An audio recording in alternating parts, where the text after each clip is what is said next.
नमस्कार, मैं हूँ अर्चना शर्मा। दोस्तों, बच्चों को आसानी से हिंदी पढ़ना एवं लिखना कैसे सिखाएं, भाग 2 में मैं पुनः आपके समक्ष उपस्थित हूँ। दोस्तों, भाग 2 जिसमें हम सीखेंगे अलग अलग आवाजों को एकत्र कर पढ़ना, लिखना, बोलना, नाम बनाना। इसके पहले कि हम आगे बढ़ें, चलिए भाग 1 के कुछ महत्वपूर्ण बातों को दोहरा लेते हैं।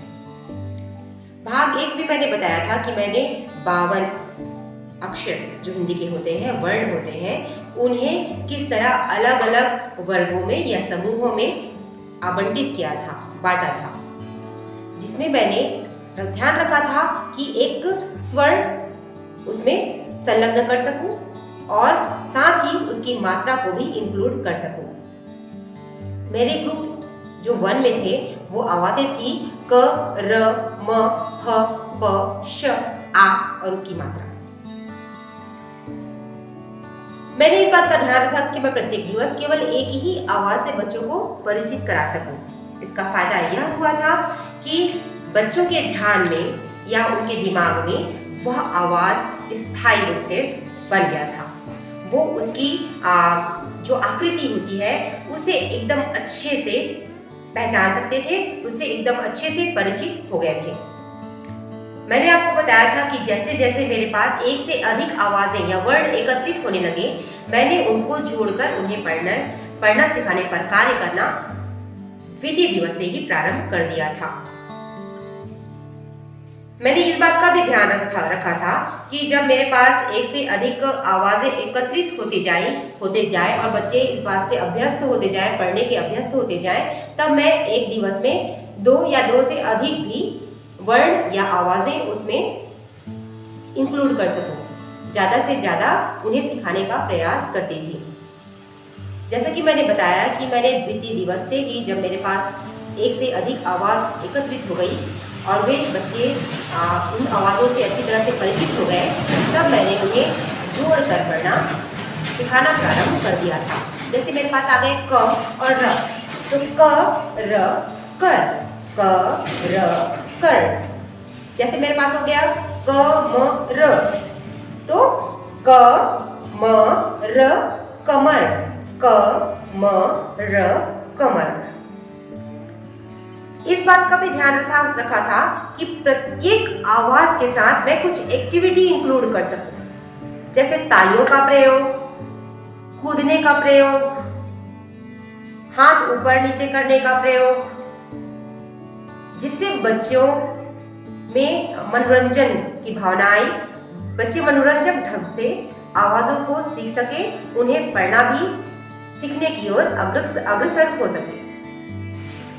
जब मैंने बच्चों को अलग अलग आवाजों, ध्वनियों, जिन्हें आप वर्ण कहते हो, को जोड़कर पढ़ने की ओर अग्रसर किया, तब मैंने उनसे कुछ गतिविधियां कराई। चलिए मैं वे गतिविधियां आपके सम्मुख भी शेयर करती हूँ।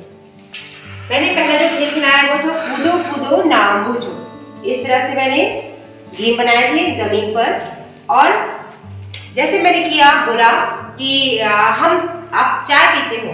बच्चों ने बोला कप। चाय पीने का बर्तन जो है वो है कप। अब कप में कौन कौन सी ध्वनियां आती है उस पर जंप करो। तो क प क प क। बच्चों ने इस पर जंप लगाया। इस तरह बच्चे परिचित हुए कि कप में कौन कौन सी आवाजों का उपयोग किया जाता है। उसी तरह गमला, जिस पर पेड़ पौधे लगाते हैं, ऐसा वो बर्तन कौन सा है? तो गमला, जो मिट्टी की बनी होती है और जिस पर हम पेड़ लगाते हैं वो कौन सा है? तो गमला। तो कौन कौन सी आवाजों का उपयोग होता है? तो ग म ला। इस तरह से बच्चों ने आवाजों को जोड़कर इस खेल के माध्यम से पढ़ना सीखा। साथ ही मैंने इसी को थोड़ा मॉडिफाई करके बिल्लस का गेम बनाया, जिस पर हम इसी तरह के कॉलम बनाएंगे।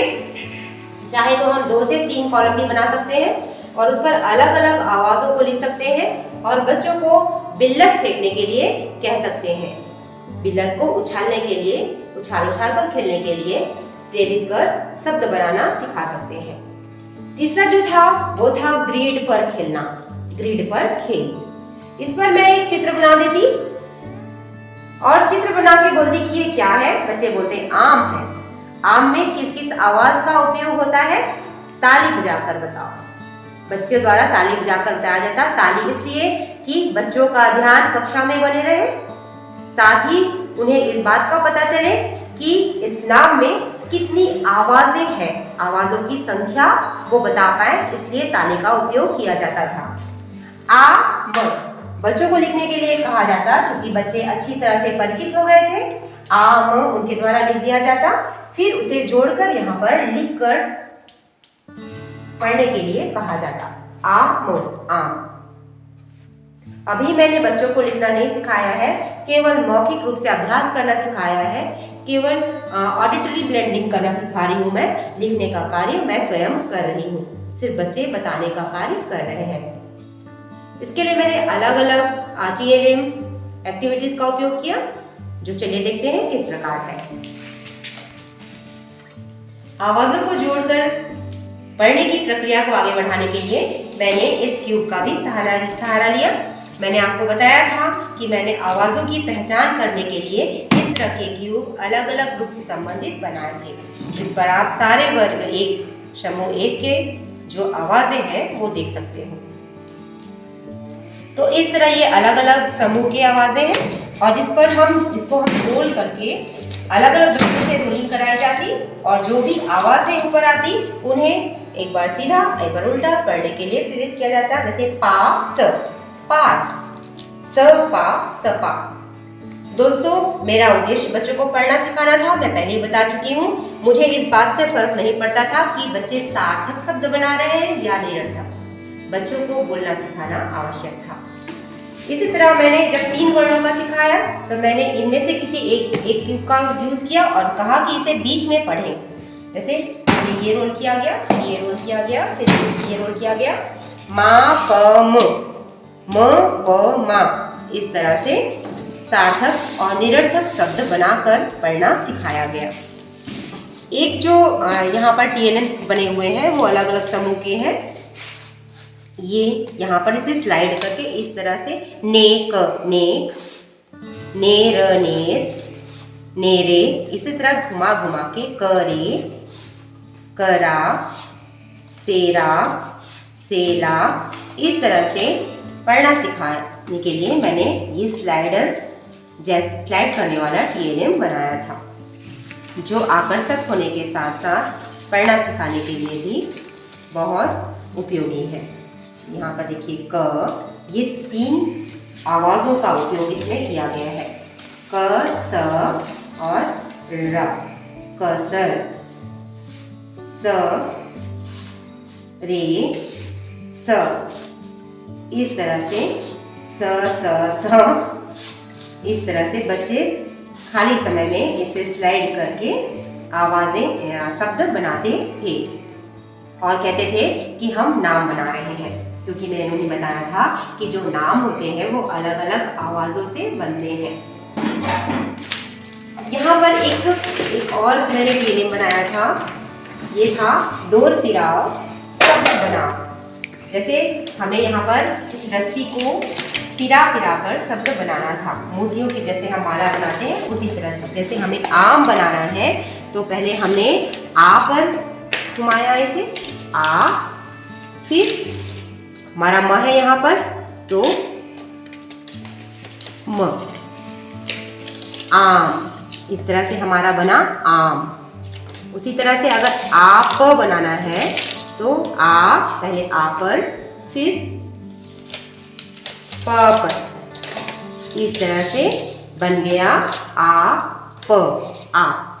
इस तरह बच्चे आपस में ही एक दूसरे को शब्द देते या चित्र बताते और बोलते इसका नाम बनाइए, और बच्चे आपस में मिलकर ही समूहगत कार्य करते थे।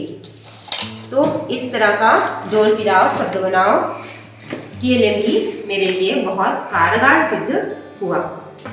इन सभी TLMs के माध्यम से बच्चों ने आसानी से आवाजों को जोड़कर पढ़ना सीखा। धन्यवाद।